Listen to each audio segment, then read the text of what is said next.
So, hello everybody, welcome to your tarot messages for the week. General for all signs. So, let's do this. And go to the middle and to the top. Nice. Overall energy, the King of Cups. So somebody who's emotionally in tune, wears their heart on their sleeve, kindly person. Sometimes they can be like in the medical profession, but there's somebody who's very kind and caring, and cups always represent the emotions. He's sitting on water. Water represents emotions. It could be emotionally up and down as well. Depends what the other cards suggest. Water sign, Cancer, Pisces, and I've forgotten the last one. Isn't that awful? I'm half asleep. Will come back to me. Right, so here we go. We're going to do a Celtic cross, the beginnings of Four of Cups. Again, we're back in the cups still. So that's the water signs. It's the emotional sign. This kind of represents somebody who's got 3 cups upright. So there's things that have come in that have been okay, but not enough to stir you, move you from what you're doing. He's reading a book, so he's distracted. But these cups have come along, and they could be opportunities that have just you've let go by because they haven't grabbed your attention enough for you to put your book down. And then one comes along, and you can see it's handed to you by the hand of fate. And this is the one that they're saying, don't miss an opportunity. You've let 3 things pass you by, but this one is the golden chalice. So don't let that go. So, opportunity. That's crossed with the 7 of Wands. Now, the 7 of Wands is somebody, so we've changed signs. We're in the rods, which are fire signs. So Aries, Sagittarius, Leo. And we're looking at somebody who's standing in front of a portal, which is like an exit sign. You know, it's something you can go through in order to start on a new phase. And you're kind of protecting yourself. You're on the defensive a bit here because people are challenging you. Now, that could be something to do with this, where this lies in the heart centre, and maybe it's that you're feeling that there's an opportunity coming your way that other people are going to talk you maybe out of or challenge you about, and you're protecting yourself. Now, the choice lies with you. Do you go through this portal, or do you stand and argue or whatever? Stand your ground. But this is about standing your ground against people who are challenging you.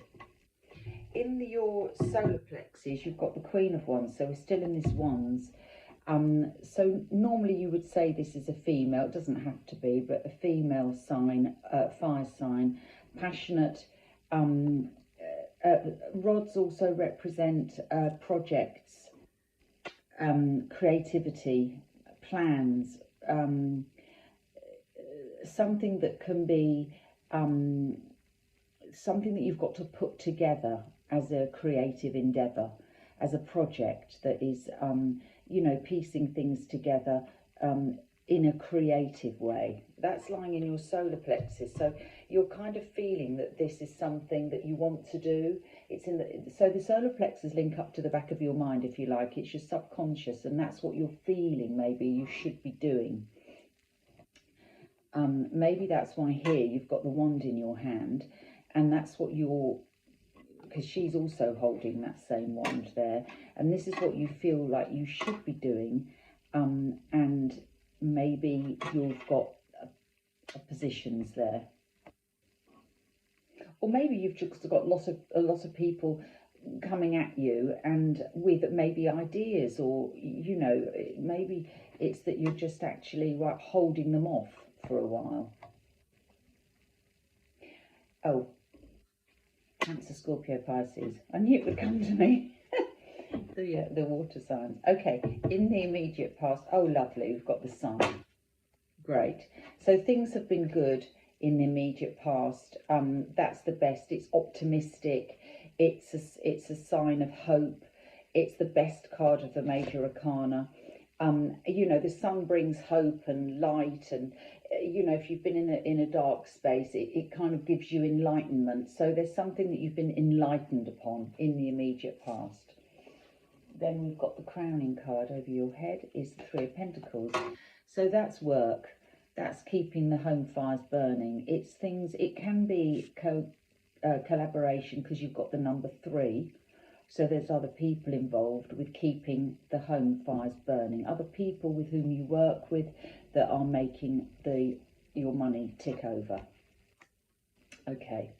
And then, lovely, in the future, we've got the 10 of Wands, which signifies the end of a cycle because it's a 10, but also that the weight of the world that you feel you've been carrying is now going to be dropped. So, again, the Wands is about projects and plans, and something that, I mean, a project and a plan is normally within a space of time, and then another one comes along. So this feels like whatever this project has been, it's going to come to an end. It's been quite a heavy thing to carry, but it's coming to full fruition, coming to an end. On the back of the pack, we've got the Devil. That's the sign of Capricorn. We've got the Lovers, which is underneath the sign of Gemini. And we've got the Two of Wands, which is about making choices, which indeed so is this one. Now, where the Devil is concerned, that can also be, oh, and look underneath that, I'll show you this one. We've also got the High Priestess. So trust your sixth sense. Trust your sixth sense in making life choices. There's a fork in the road. Trust your sixth sense. And this is because we've got this sign here, the Devil, which is our, I always call it our dark side. So this will be the voice in your head that tells you you can't because of this and that, and puts all the obstacles in the way. The Lovers on the lighter side of things, you know, you've got the same 2 rods that you've got here, which is like going again. This one is about making choices, and so is Gemini. Do what is right for you, but it's also about going through a portal, having made that decision. So don't let your dark side rule you on that. Stick with your gut feeling, your intuition. Right, let's do the clarifiers quickly. So you're being offered something. It could be the fork in the road that 4 of Cups is talking about there. And it could be that your 7 of Wands is actually you fighting off negativity.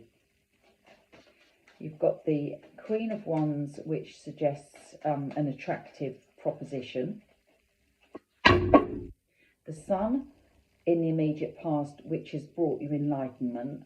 You've got the 3 of Pentacles, or just that the situation has got better in the immediate past and enabled the money, to turn around nicely, and it will be the end of a difficult period. I'll go to the middle, up to the top. Oh, look at that, the 2 of Wands, which we had here. So there's definitely a fork in the road. Choices. Great. Now, that is clarifying the King of Cups. So this is going to be an emotional choice. That is an emotional choice for you there. Okay. In the heart centre, we've got the 4 and we've got the Devil, which we had here. So doubt. The 4 of Cups, there's an offer and we're not sure. We're letting our negative mind take over. So doubt. We're doubting because we've got 3 cups here that we've left go past, and we're doubting this 4th one. Do I take it or don't I? Doubt. Don't let the devil rule you. That's crossed with the 7 of Wands. So as I say, the 7 of Wands could be you just standing off negative thoughts, negativity. Knight of Cups we've got here, crossing the 7 of Wands, and that is that cup that's coming in. Almost you doubt it because it's too good to be true. And it's almost like you're pushing it a little bit away. Down here, Queen of Wands, we've got the Strength card. Lovely. Strength card is about you finding your inner strength. It could also be this card here is assisting you with your inner strength, is helping you to find your courage to do this. So there's help here. In your solar plexus, you're kind of feeling that maybe this person is going to give you the strength to do what you need to do, or help you do the thing you need to do. In the immediate past, the Sun, we've got the Nine of Pentacles. That's interesting because actually she was somewhere underneath there when I was doing the cards. I'll just show you. When I was doing these cards, and we had, oh, I don't know actually, maybe I've tipped them. I don't know where she was, maybe was she on this side? But I did see the Nine of Pentacles. I don't know if I've tipped them over. Oops, I've just turned over that there. We've got the Strength card. It's funny how they all play with one another. No, I can't find it now. Okay, never mind.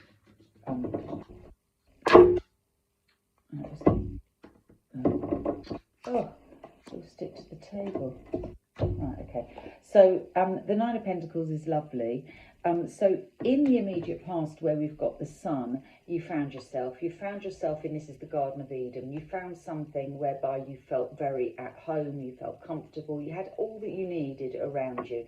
You didn't need to ask for any more. So things came right just recently for you in a way. The Three of Pentacles up here is clarified by the Emperor. Yeah, you're feeling like you are now in a place of governance, that you feel that you are in control of everything, the monies are ticking over. You now feel that you've got your power back, which is great. And the Future card, the Ten of Wands, yeah, the High Priestess, which we had here. So you've got some lovely cards. Oh, here she is, the Nine of Pentacles. I knew I'd seen her somewhere. There. So she's here. That's great.